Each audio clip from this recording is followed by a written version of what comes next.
Assalamualaikum dan salam sejahtera saya ucapkan kepada semua yang sedang menonton pelancaran kempen Tampil Bersuara yang bersiaran secara langsung di laman media rasmi iaitu Facebook Tampil Bersuara. Saya Azin Zulkifli selaku hos anda pada malam ini.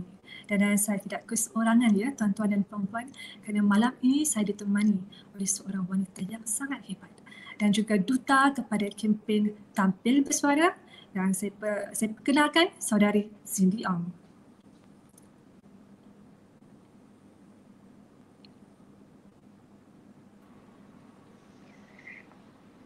Hai, Assalamualaikum. Apa khabar Cindy? Hi, very good. Terima kasih Cindy kerana sudi untuk meluangkan masa anda pada malam ini. Saya tahu anda seorang yang sangat sibuk. Terima kasih kerana menjemput saya ke sebagai duta rasmi program ini. Sama-sama. Okey, sebelum kita menemu bual, Cindy, suka untuk saya wawarkan kepada anda semua mengenai gerakan Tampil Bersuara ini. Untuk pengetahuan semua, ini merupakan gerakan bipartisan yang memfokuskan kepada mangsa serangan seksual dan juga mangsa keganasan rumah tangga, baik lelaki maupun perempuan dari pelbagai peringkat usia. Jadi gerakan Tampil Bersuara ini merupakan satu gerakan untuk menjadi sahabat kepada mereka yang selama ini berasa sangat takut ataupun tidak berani untuk diapa-apakan oleh mereka yang berkepentingan, oleh orang yang mereka percayai maupun orang yang mereka sayangi. Jadi saya percaya gerakan ini merupakan satu platform untuk memberi sokongan moral yang berterusan agar bangsa ini dapat tampil bersuara. Di dalam isu pandemik yang melanda negara kita pada ketika ini, saya percaya ramai rakyat Malaysia yang terkesan dan juga tertekan. Ya, baru-baru ini kita dikejutkan dengan berita di Seremban yang mana si suami telah pun mengurung isteri dan anak-anak beliau yang masih kecil di tekanan kerana tiada pekerjaan. Jadi inilah dia gerakan Tampil Bersuara, memberi ruang kepada anda untuk tampil, berkongsi masalah dan saya percaya gerakan ini sudi untuk mendengar sekurang-kurangnya dapat meringankan bebanan yang anda alami. Jadi jika anda merasakan gerakan Tampil Bersuara ini bermanfaat, sila like, follow Facebook, Instagram dan juga YouTube Tampil Bersuara.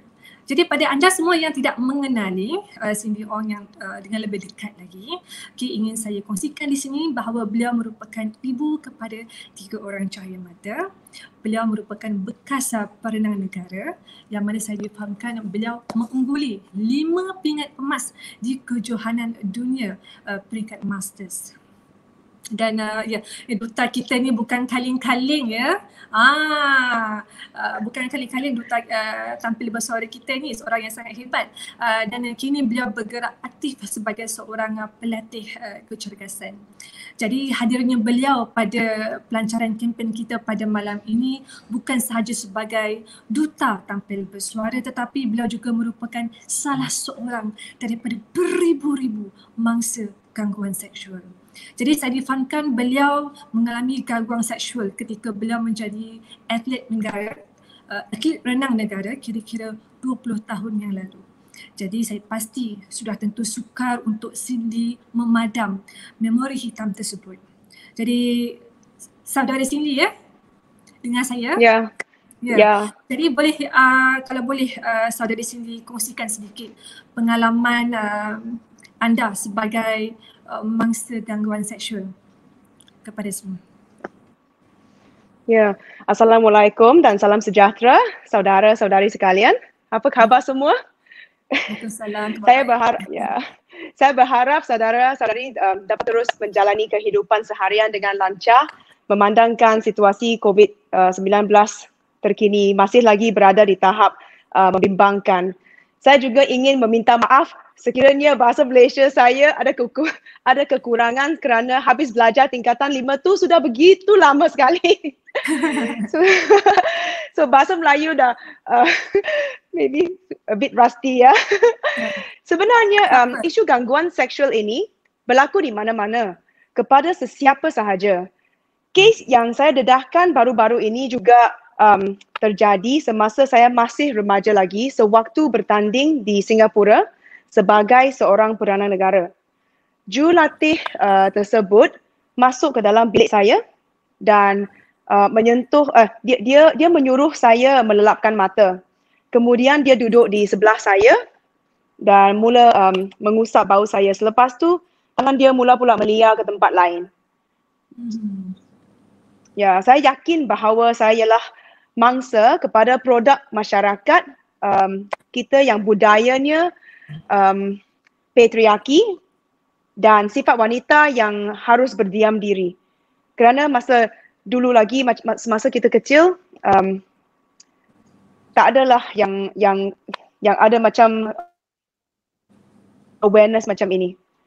So saya rasa saya lah produk masyarakat kita yang budaya kita kan memang wanita harus diam dan so I think I think that during that time I was not brave enough to speak up, but tapi sekarang dah besar dah, so I'm okay. Okay, Alhamdulillah.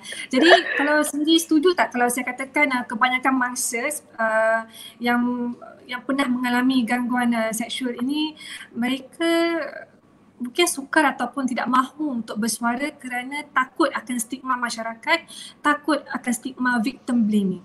Boleh?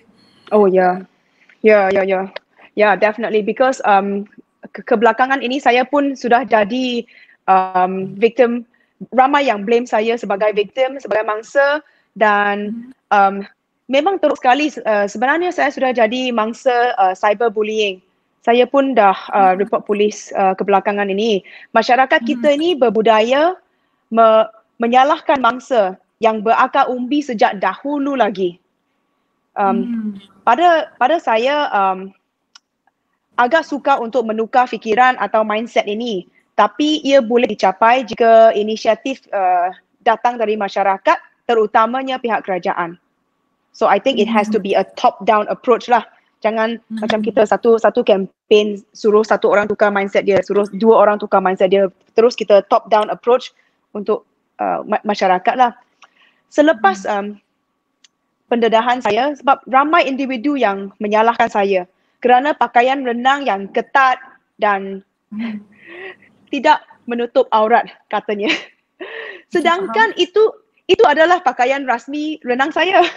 Itulah yang saya pakai masa rekreasi, masa bekerja, tiap hari masa berlatih. As long as I'm in the pool, itulah pakaian rasmi saya. Bayangkanlah kalau profesional dalam bidang lain tidak dibenarkan untuk memakai pakaian rasmi mereka kerana ada sesetengah kaum lelaki yang tidak dapat mengawal nafsunya sendiri. Not because they cannot wear it because of anything else, but because orang lain tak suka mereka pakai macam tu je, so tak boleh pakai macam tu. So bayangkan kalau doktor tak boleh pakai jubah doktor macam tu. So I think it's really unfair. Sebab dalam kefahaman saya dalam Islam, keutamaan ialah mendidik anak lelaki. Ini saya nak cerita sikit. Boleh, silakan. Saya nak cerita sikit ya. I'm sure ramai muslimin sini dah, you know this story so well. Semasa Nabi Muhammad dalam perjalanan dengan adik sepupunya, siapa nama dia? Al-Fadil kan? Al-Fadil, adik sepupu Nabi Muhammad. Seorang perempuan yang teramat menawan sekali. Dia menanya satu soalan kepada Al-Fadil dan beliau tidak dapat mengawal diri daripada merenung wanita tersebut. Dia terus pandang je, dia stare at this beautiful woman. Apabila Nabi Muhammad menyedari perkara ini, beliau terus memusingkan muka Al-Fadil. Dia pusing je. Dia tidak menyuruh wanita itu menutupi mukanya, sebaliknya dia mengalih renungan adik sepupunya pula. So macam dalam kes ini kita bukan salah wanita. Moralnya kaum wanita tidak bersalah. Jika rupa dia anggun, menawan, itu dia tak bersalah. Itu Tuhan yang bagi rupa dia. Kaum wanita tidak bersalah jika berpakaian seperti apa pun. Itu adalah hak dan pilihan peribadi dia, tetapi mencabul kehormatan seseorang ialah perbuatan yang salah. Salah tetap salah. Tidak kira bagaimananya ia berlaku. So, tak kira dia pakai apa pun, tak pakai pun, tapi mencabul kehormatan itu memangnya perbuatan yang salah. Jadi salah tetap salah, walau bagaimana ia berlaku. How it happened, it happened. I'm not sure if it makes sense dalam bahasa Melayu, I'm sorry. Ya, faham. Jadi adalah menjadi tanggungjawab lelaki untuk menundukkan ataupun merendahkan pandangan mereka. Ya? Yes, They yes. hold that responsibility. Am I right? Yes. Kita harus ajarlah kita punya anak lelaki semua. Don't tengok je dia tak boleh kawal, dia nak rogol lah, nak ni lah tu. Couldn't agree more. Jadi Cindy, apakah harapan Cindy selaku duta tampil bersuara ini terhadap mangsa-mangsa yang yang masih lagi memilih untuk berdiam diri? Apa harapan you? Tampil bersuaralah. Anda tidak keseorangan. Help is available if you need help. Betul. I think itulah harapan saya. Tampil bersuaralah. Dan tidak perlu malu ya Cindy? Yeah. Because I felt liberated. Saya rasanya macam dah ringan dah bila saya dah cerita pasal cerita saya. Tapi dulu masih malu lagi, masih takut, ada stigma, masih tabu lagi. Tapi lepas saya cerita, rasa lega, rasa ringan. Bagaimana pula dengan sokongan moral daripada orang ramai setelah mengetahui situasi Cindy ini? Oh, yang sokongan yang paling I don't know, sokongan yang paling overwhelming. Hati saya sebenarnya is this group tampil bersuara. It is wow, menyentuh betul-betul hati saya dah. Sebenarnya saya rasa Malaysia ni ada dua camp. Ada camp progresif dan ada camp opresif. Ada camp yang progresif nak maju. Kita semua nak maju, tak kira lah bangsa ke apa. Dan ada camp ni pula nak suppress, oppress, So untuk hold dia punya power kan. Jadi kita rasa kita kena grow kita punya progressive group ni. Setuju. Jadi Cindy percaya kita punya movement ni adalah satu jalan yang tepat untuk meneruskan perjuangan mangsa-mangsa yang masih lagi takut. Setuju? Betul. Cindy? Setuju 100%. Jadi terima kasih banyak Cindy terhadap segala pendapat dan juga perkongsian yang beliau sudi kongsi kepada kita semua. Dan ingin saya kongsikan di sini, jika kita boleh paparkan sedikit statistik dan juga data yang kita peroleh daripada badan NGO AWAM, iaitu All Women's Action Society, di mana kes yang dilaporkan pada 2019 hingga 2021 bulan Mei. Kalau kita lihat di sini, terdapat peningkatan yang agak ketara bagi kes-kes yang melibatkan keganasan rumah tangga ya. Dan juga kalau kita melihat kepada statistik kes gangguan seksual, tak kurang hebatnya, saya percaya terdapat peningkatan daripada tahun 2019 ke 2020 dan 2021 masih lagi awal lagi ya. Namun saya percaya mungkin disebabkan faktor pandemik ni juga memberi kesan terhadap peningkatan kes gangguan seksual dan juga keganasan rumah tangga. Jadi kepada mereka yang sedang melalui situasi ini, kami menyuruh untuk anda semua melaporkan kepada pihak yang berwajib dengan kadar segera. Jadi bagi mereka yang ingin mendapatkan bantuan, pihak kami menyuruh anda untuk menghubungi talian hotline tampil bersuara dan juga talian NGO yang berkaitan. Juga kita boleh kongsikan di sini.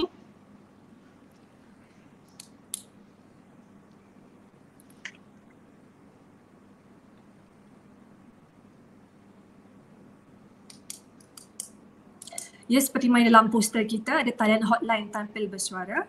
Jadi anda sekiranya anda merupakan bangsa ataupun anda mengenali mangsa-mangsa ini, jangan malu dan juga jangan segan, sila hubungi talian hotline tampil bersuara. Dan kepada semua, marilah sama-sama kita menyemarakkan kempen ini dan tunjukkan tanda sokongan anda dengan menggunakan hashtag tampil bersuara. Tampil bersuara. Speak up. Ya? Yeah. Jadi akhir kata, semoga gerakan ini dapat membuka minda dan jiwa mangsa-mangsa untuk bangkit tampil bersuara.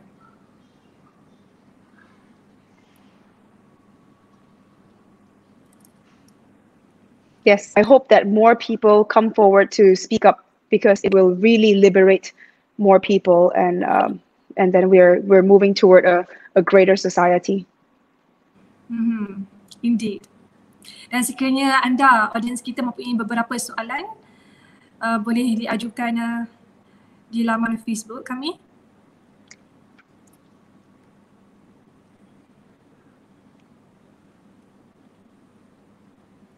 Jadi sini, kalau sini boleh kongsikan di sini. Saya percaya ada satu soalan daripada audiens kita ya. So if someone dressed improperly, can it be considered as sexual harassment? Kalau saya nak jawab soalan Encik Montgomery Neutral ni, saya percaya itu bukanlah satu sexual harassment ya.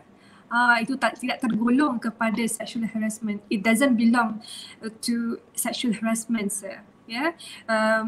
Sexual harassment ni lebih kepada apa tindakan kita, ya, pelaku tu, perpetrator tu, how he acts, whether physically or verbally towards the victim. Ya. Jadi jangan salahkan, do not blame anyone, whether it's male or female, on how he or she, the way they dress. Ya. Dan kalau kita boleh ada soalan lain-lain, apa pendapat tentang seksual dengan bayi? Itu memang salah dengan saya terkejut ya, kita terima soalan ini daripada audiens kita. Di luar jangkaan ya. Okey, saya percaya seksual dengan bayi itu satu yang benda yang jijik dan tak sepatutnya berlaku ya. Okey, sebagai seorang peguam jenayah, saya ingin kongsikan di sini, bayi itu ibarat kain putih ya. Kita tidak dia tidak tahu apa-apa ya. Ibarat kita mempunyai seorang bayi sendiri, benda yang kita sayang, kita anggap seperti itu. Jadi adakah kita akan mencederakan bayi tersebut? Dan this is something against kita punya nature ya. Hanya orang gila saja yang melakukan seksual kepada bayi ini. Ya, dan perkara ini tidak sepatutnya berlaku. Jadi saya berani mengatakan bahawa orang-orang pelaku seksual terhadap bayi ini selayaknya ya kita hukumlah, kita hukum dengan hukuman yang sewajarnya, kerana pelaku ini tidak selamat untuk hidup bermasyarakat. Itu pandangan saya. Okey, adakah tampil bersuara untuk perempuan atau lelaki? Kalau duta kita boleh jawab soalan ini? Actually it's for both, lelaki atau perempuan, kerana tampil bersuara ni untuk sesiapa sahaja yang mengalami gangguan seksual ataupun keganasan rumah. So it's for everybody. It's not just for male or female or how old you are. Untuk sesiapa sahaja.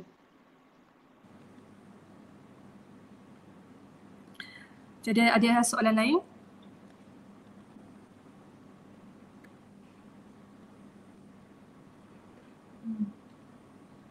Jadi pada tempoh hari juga saya ingin berkongsi sedikit Cindy, ada saya nampak di Twitter, ada juga mangsa gangguan seksual ni merupakan seorang lelaki. Ya, lelaki saya percaya dalam usia 17, 18 tahun yang mana beliau tidak berani untuk menceritakan kepada ibu bapa, tapi beliau memilih media sosial untuk menceritakan apa yang berlaku kepada beliau. Jika mungkin itu satu channel beliau untuk memberi ataupun berkongsi kepada masyarakat, itu tidak salah. Ya, namun begitu sekiranya anda rasa anda perlukan sokongan moral, boleh menghubungi talian hotline kami dan saya percaya anda boleh melaporkan gangguan yang anda terima itu kepada pihak polis dengan segera. Ya, sebab kadang-kadang benda gangguan ini akan menyebabkan trauma yang berpanjangan. Kalau sini setuju dengan saya? Ya, berpanjangan sangat. I mean sometimes it's lifetime. Seumur hidup ni kita ingatlah. Takkan lupa, bukan boleh kita ini dibawa ke kubur.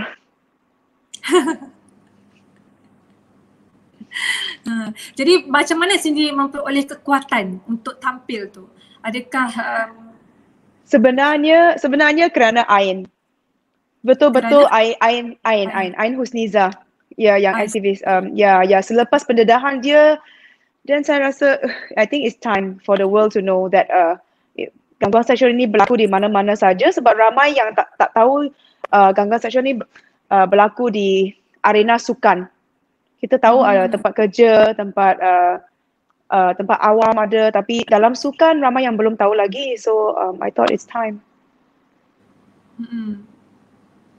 Oh, kita ada satu soalan ya daripada saudara Amir Kushairi di sini. Beliau mencanangkan agar tim tampil bersuara memberikan penerangan tentang undang-undang berkaitan kesalahan jenayah seksual, terutamanya hukuman bagi mereka yang disabitkan kesalahan dengan jenayah ini. Okey. Jadi kalau boleh saya kongsikan di sini, undang-undang berkaitan kesalahan jenayah seksual ni ada beberapa lah, yang mana gangguan seksual ni pun bergantung Cindy bergantung kepada sama ada gangguan itu dibuat secara fizikal ataupun melalui media sosial ataupun melalui contoh dia bagi notes ataupun macam kertas dan ditujukan kepada mangsa. Jadi lazimnya ada beberapa peruntukan yang khas kepada certain kesalahan jenayah seksual. Namun mungkin kita boleh kupas ataupun kita boleh terangkan pada perbincangan ataupun diskusi yang di episod yang seterusnya. Yeah, I wanted to add that before 2012, sebelum tahun 2012, kita langsung tidak mempunyai sebarang law untuk gangguan seksual sebelum tahun 2012. Bermaksud adakah pada tahun sebelum 2012 tu Cindy ada membuat sebarang effort untuk no, sebab sebelum itu saya belum ada awareness lagi untuk saya tidak tahu bahawa sebenarnya saya boleh membuat report. Suami saya dah suruh saya buat report, tapi masa itu saya ingat nothing will happen. Faham. Adakah Cindy juga merasa takut mungkin pihak polis tidak mahu bekerjasama dengan Cindy? Adakah Cindy terfikir sebegitu? Ada terfikir, ada sedikit macam tu lah, and because susah sebab orang tu dia orang kenamaan jugalah dalam bidang sukan. Jadi agak sukar sikit untuk Faham. Jadi bila melibatkan seseorang yang mempunyai pangkat ni, membuatkan kita lagi rasa macam adakah kita punya masalah ni akan didengari. Betul. Ya. And saya ni kecil lagi, and dia ada power. Jadi pada waktu tu, maaf kalau saya tanya, adakah Cindy ada berkongsi kepada ibu bapa Cindy pada waktu itu? No. Just keep it to yourself. Ibu saya baru tahu perkara ni apabila dia buka Malaysia Kini hari itu. Artikel Malaysia Kini on the 25th of May. Baru hari itu dia tahu, and respon dia kata, "Girl, why you go and tell the media such shameful things? Kenapa bagi tahu media perkara yang memalukan ini?" So dia datang dari era itu yang berfikiran lebih mungkin belum open-minded. Ya. Faham. Jadi saya tak boleh bagi tahu ibu bapa masa itu. Okey. Mungkin sebab keadaan memaksa Cindy untuk tidak melaporkan kepada ibu bapa beliau pada waktu itu. Jadi saya percaya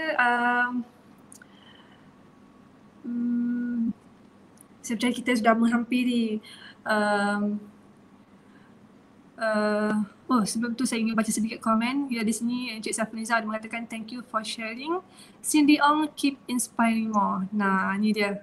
Ni dia supporter saudari Cindy kita. Terima kasih banyak Encik Saiful Nizam.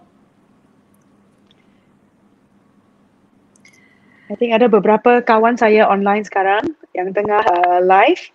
Kia Yamamoto in Japan, Cheryl, Timothy, beberapa kawan saya. Wah, mereka sentiasa menyokong Cindy ya. Betul-betul. Okey. Kita tunggu lagi beberapa soalan. Ada pada audience yang nak tanya lagi? Do you have any questions to ask? Yeah, if there are any questions, I can answer them now. Inilah masanya untuk anda menemubual, bertanya secara terus kepada bekas perenang negara kita. Bukan senang dapat saudara Cindy ya untuk muncul dalam kempen ini. Dan sebentar saya tunggu queue. Okey, jadi saya percaya terima kasih kepada semua yang telah pun menonton pelancaran kempen Tampil Bersuara pada malam ini. Jadi saya mewakili tim Tampil Bersuara ingin mengucapkan ribuan terima kasih kepada duta kita, saudara Cindy Ong, dan kepada mereka yang secara langsung maupun tidak langsung membantu dalam menjayakan pelancaran kempen Tampil Bersuara ini. Jadi dengan itu, sekian. Assalamualaikum dan selamat malam. Selamat malam. To our next episode. Good night. Good night.